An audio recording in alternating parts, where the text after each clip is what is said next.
Muito boa noite a você que acompanha a Canção Nova no Brasil, em tantas partes do mundo. É um prazer muito grande mais uma vez nos encontrarmos aqui e que bom que você também nos recebe aí na sua casa, em todo o nosso território nacional e outras partes.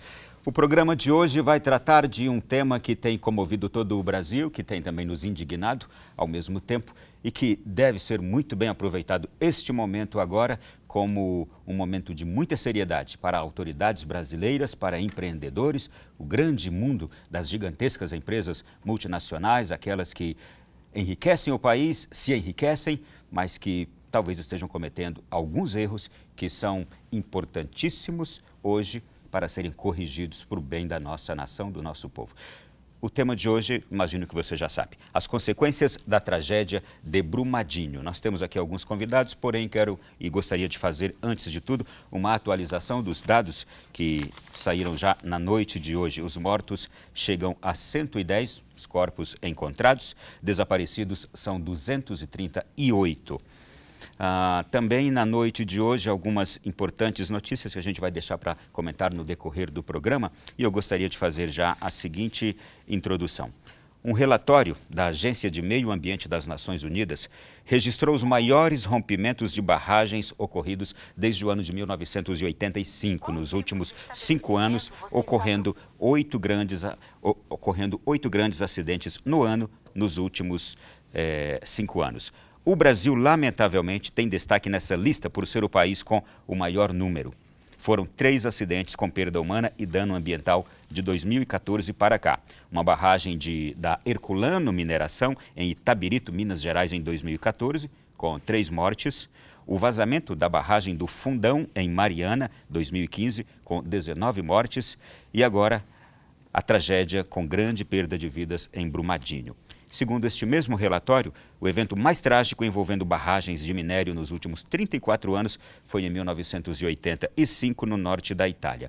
Na hora do almoço, 180 mil metros cúbicos de lama da barragem administrada pela Prealpi Mineraria varreram as cidades de Stava e Tesero, matando 267 pessoas. Agora há pouco, nós tivemos transmitida pela TV Canção Nova a missa de 7º dia pelas vítimas de Brumadinho. O arcebispo de Belo Horizonte, Dom Valmor de Oliveira Azevedo, foi quem presidiu e ele disse palavras como estas: uma tragédia criminosa, fruto de um amor desordenado ao dinheiro, mais de 350 pessoas ceifadas pela irresponsabilidade, um trauma gigantesco que só pode ser consolado pela fé. E quantas pessoas vão viver sem terem visto seus entes queridos serem sepultados? Uma página de sangue em nosso país. O progresso, o desenvolvimento não podem ter o custo do sangue humano. Pois bem, para nós falarmos sobre tudo que envolve essa tragédia, eu gostaria já de cumprimentar nossos convidados da noite de hoje, Dr. Marcos Vinícius, que é engenheiro ambiental e presidente da Associação Nacional dos Engenheiros Ambientais. Aproveito para cumprimentá-lo porque hoje é o dia do engenheiro ambiental. Seja bem-vindo, boa noite. Exatamente, Ronaldo. Boa noite, agradeço muito o convite e a oportunidade da área técnica poder contribuir com esse lamentável incidente. E também, hoje é o dia do engenheiro ambiental, mas estamos de luto em virtude das perdas das vítimas e dos familiares também com luto. Eu cumprimento também com muito gosto o padre Dario Bossi, italiano, provincial dos missionários combonianos no Brasil e é membro da Comissão de Mineração da CNBB e também da coordenação da rede Igrejas e Mineração, além de assessor da REPAM. Padre, boa noite, seja bem-vindo. Boa noite, muito obrigado por esse espaço. Boa noite aos telespectadores e também boa noite aos de Brumadinho, que queremos carregar no coração hoje como um gesto de solidariedade e vizinhança. Estou muito surpreso por ter um padre especialista nesse assunto. Por quê? Bom, eu quando cheguei no Brasil trabalhei diretamente em áreas afetadas por mineração, então não tinha como não estudar, não aprofundar esse fato. Estive no Maranhão por 10 anos, ao longo do corredor de Carajás, então aprendi na pele. Muito bem. Eu começo com o Dr. Marcos Vinícius. Pergunto para o senhor, o quanto essas empresas de mineração que nós temos no Brasil, o quanto elas são importantes para o nosso desenvolvimento nacional? Qual é o aporte que essas empresas trazem para o nosso país? Bem, Ronaldo, é importante a gente falar do PIB, mas de um PIB verde, de um PIB ecológico, que é o Produto Interno Bruto. Não é admissível a riqueza a qualquer custo. Infelizmente, hoje no Brasil, existem muitas legislações, porém que, para ser colocado em prática, nós necessitamos de um governo atuante. E a fiscalização também é atuante. Infelizmente, as empresas hoje não têm a devida responsabilidade, como em outros países, né, para poder colocar em prática suas políticas de meio ambiente. Então, nós necessitamos rever nosso modelo de desenvolvimento econômico, aonde nós queremos chegar e qual o preço que nós estamos dispostos a pagar. E, inclusive, né, para poder avaliar, há valor mensurável para uma vida humana, uma vida animal e a qualidade do nosso meio ambiente, ou nós vamos ter que começar a definir uma nova equação de um modelo de desenvolvimento econômico e não buscar a riqueza a qualquer custo. Padre, uma pergunta que faço também. Por que e como atua esta Comissão de Mineração da CNBB? A comissão nasceu faz pouco, em 2017 ainda. Nasceu exatamente pelo alarme que estava se escutando de várias partes do Brasil e também de América Latina. A outra rede que eu represento, a Igreja de Mineração, é a rede latino-americana. Então, assim, é um alarme continental que no Brasil, em particular, tem destaque porque é um país, de fato, como dizia o Dr. Marcos Vinícius, onde o PIB minerário chega aos 7%, então, relativamente significativo, mas onde os impactos são preocupantes. O alarme para a comissão foi por causa do fracking, que é uma modalidade experimental nova e muito perigosa de extração de gases em extrema profundidade através do fraturamento hidráulico da camada de fato profunda. Mas se expandiu a toda a mega mineração e, em particular, a esses impactos diretos, como vimos em Brumadinho, onde também não se sabe como tratar os rejeitos da mineração, né? Então, a comissão tenta assessorar bispos, padres, religiosos, comunidades cristãs que se encontram em lugares de conflito. E sabe uma coisa? Eu fiquei impressionado. Fizemos um levantamento agora, nesses últimos dias, descobrimos que, no Brasil, 70 dioceses se encontram em lugares onde existem conflitos com a mineração. Não digo onde há prospecções ou atividades minerárias, mas onde há conflitos, né? E geralmente esses conflitos são no campo do quê? Da fiscalização, da destruição do meio ambiente, que não é observada por essas empresas, justamente aí nesse âmbito, padre? Poluição, impacto ambiental, expulsão de comunidades de seus territórios, portanto, remoções forçadas e também, infelizmente, criminalização e violência direta contra lideranças que tentam defender seus territórios. Então, tem uma série diferenciada de conflitos que precisamos aprender a lidar com eles para defender também quem mora no território. Essas empresas mineradoras, Marcos, que temos no Brasil, elas vêm atuando com o método alteamento a montante. O que é exatamente uma barragem dessas? Dá para a gente explicar, tentar explicar para o nosso telespectador? Sim, nós temos algumas alternativas, né, de construção de barragens. Essa que o senhor colocou, né, é a forma mais prática, rápida e barata, que nós vamos fazendo o alteamento de acordo com a camada da cota do reservatório, né, sempre a montante acima do rejeito. Tem a barragem de centro, né, que ela sobe. Quanto mais ela vai aumentando ali a sua capacidade, vai se alteando a barreira dela. Isso, de acordo com a necessidade, né. Uhum. Tem a barragem de centro, né, que vai subir de forma vertical, e tem a barragem ajusante, né, que vai seguir após a barragem. Só que essa última etapa, essa última barragem, há necessidade de desmatamento. Há um custo operacional maior e há uma necessidade de tempo de tramitação nos órgãos ambientais para a devida licença ambiental maior. Então, o que acaba que as empresas tomam a decisão, infelizmente, pela forma mais prática, mais rápida e mais barata, que é a montante. Só que nós temos que reavaliar os conceitos, porque hoje mesmo o Estado de Minas Gerais já proibiu toda e qualquer tipo de barragem a montante. E a nossa proposta da Associação Nacional dos Engenheiros Ambientais é pegar essa tomada de decisão de Minas Gerais e aplicar em todo o território nacional. Na terça-feira, a Vale disse que já vai acabar com esse método. Isso, mas a proposta é que não somente a Vale, né, mas todas as empresas possam acabar com esse método. Na verdade, Ronaldo, barragem de rejeito é uma tecnologia ultrapassada.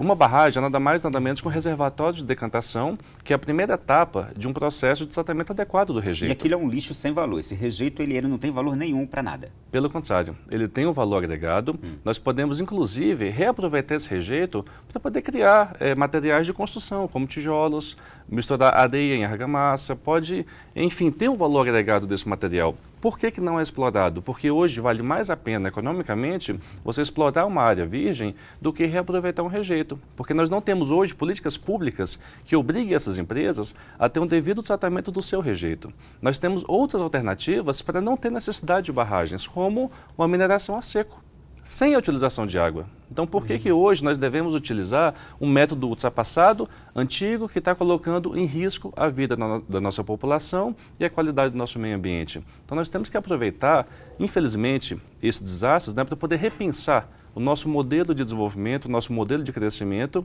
e aonde queremos chegar. E a população tem que estar atuante também. Naturalmente, esse método a seco, ele custa mais. Exatamente.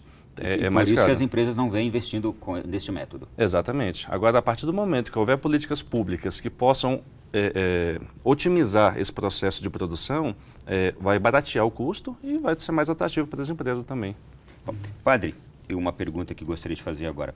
E por que não funciona a fiscalização?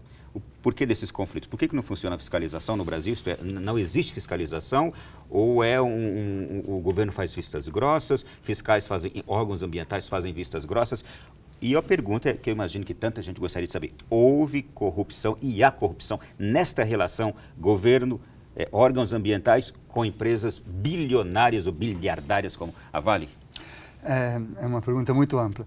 Digamos assim, a questão do monitoramento, da fiscalização, atualmente no Brasil, funciona mais pelo princípio do automonitoramento. Quer dizer, é uma terceirização. O Estado acha mais fácil obrigar a empresa a contratar uma outra empresa para que garanta que aquilo que ela está fazendo seja sustentável, seguro e não tenha perigo. Isso, porém, a gente já viu que em 2 casos, tanto no caso de Mariana como de Brumadinho, não funciona e é muito perigoso.